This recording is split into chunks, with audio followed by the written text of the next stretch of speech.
लगा आओ पिरी, मुँह तो कारण कांद सह से सुखाऊं क्यों।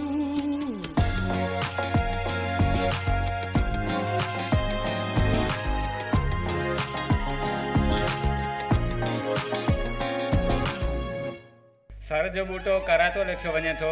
ॿारनि में चवरा ऐं मना जो छाजो सरनि जो अॼु वेंदो आहे। माल जा छन्ना ऐं लांडियूं पिण सरनि मां ढकी वेंदियूं आहिनि। सरनि जे पननि मां टुआ, नुखूं, पर्छ, तॾा, हथ सां वाव हणण वारा विञणा, सारियूं कणक तोड़े ॿियनि शयुनि जे विझी रखण लाइ छॿा वग़ैरह ठहनि था।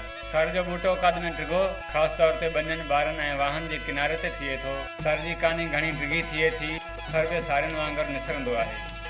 अच्छा कपाह जहिड़ा गुल जॾहिं पची ॿिज जे क़ाबिल थी वेंदा आहिनि त उनजी कहानी बि थुली ऐं ताक़तवर थो पवे। सर बि सारियुनि जीअं लुणजनि था। अज़ीम सूफ़ी शाइर शाह लतीफ़ सर बाबति हिन मन खे वणंदड़ सिटूं लिखी सर जी सूंह ऐं वजूद जी तारीख़ खे हमेशह लाइ महफ़ूज़ करे छॾियो आहे। सर निसिया पांद उतर लॻा आओ पिरी, मूं तो करण कांद सासी सुखाऊं कयूं। जॾहिं उतर लॻणु शुरू थींदो आहे त सर बि निसरणु शुरू थी वेंदा आहिनि। शाह जे सुर सामुंडी जे वञी पंहिंजे वणजारी जे ओसीड़े में केॾियूं न अहम ॻाल्हियूं कयूं आहिनि।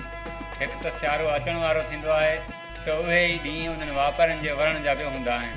ॿियो त सर बि तॾहिं ई निसरंदा आहिनि जॾहिं उतर जूं हवाऊं लॻणु शुरू थींदियूं आहिनि। टीं ॻाल्हि सासी सुखाऊं कयूं।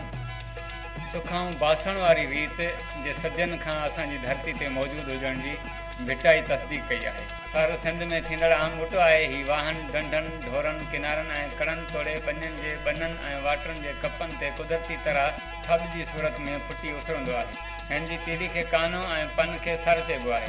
कानो गुरियुनि जी सूरत में थींदो आहे। हर हिकु गुरी अधु फुट खां 1.5 फुट डिघी थिए, जंहिंमां छनो, घर जी छत, पतरूं, अन्न रखण जूं गुंदियूं ऐं ॿियो घरू सामान तयारु कंदा आहिनि।